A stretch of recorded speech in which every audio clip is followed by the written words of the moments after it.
up in Rockford, Illinois, which is about 90 miles from Chicago.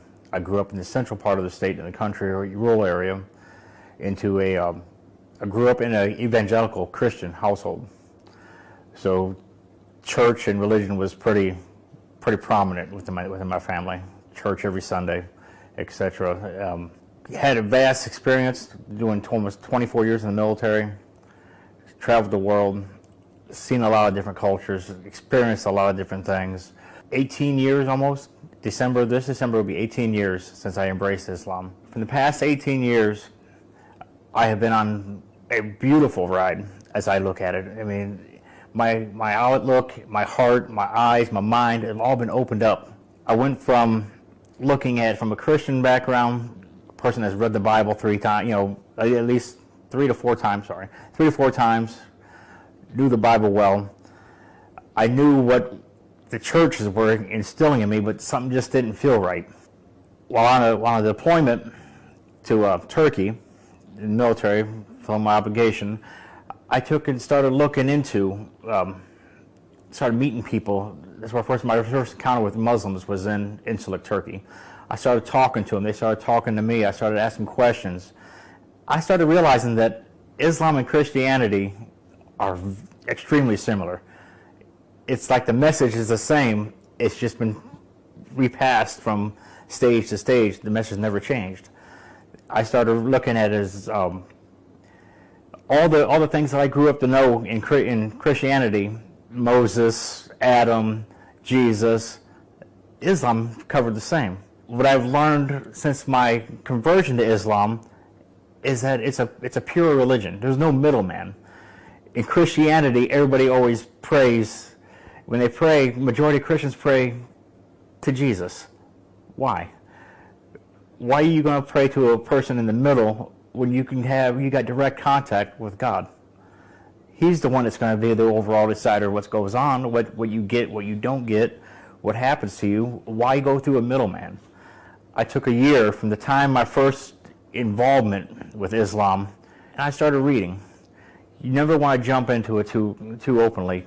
You want to make sure you're fully aware of what Islam is about.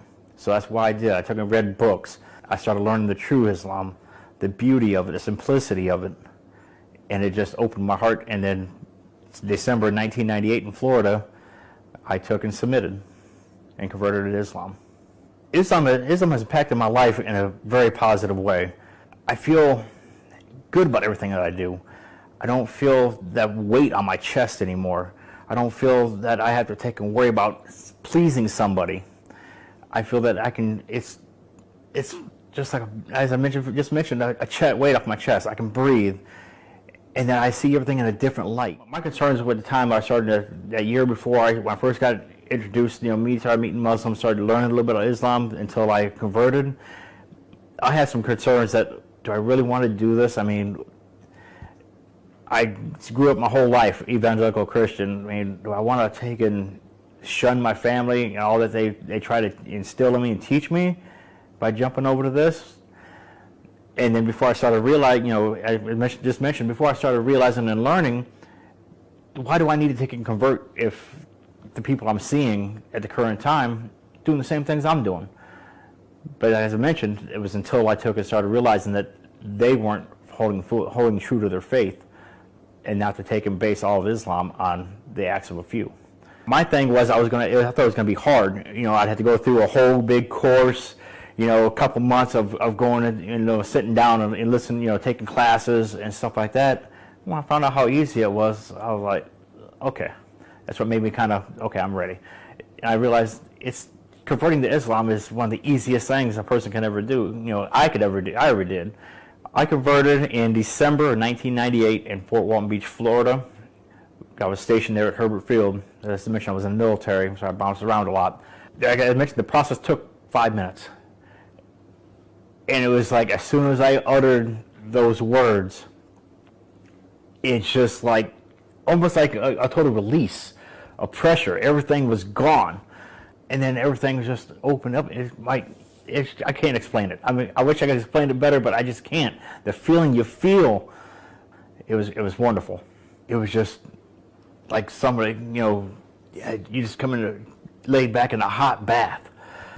You're tired from work, your muscles are all sore, you lay down in a nice, hot, soothing bath. That feeling you get when that water just loosens you up, it was 10 times better than that.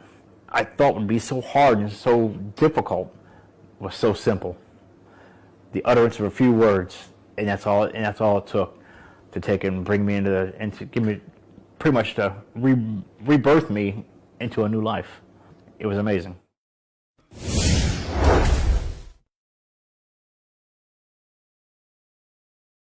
The greatest thing I've ever done was got on my knees and accepted Islam. And the blessings have just kept coming ever since.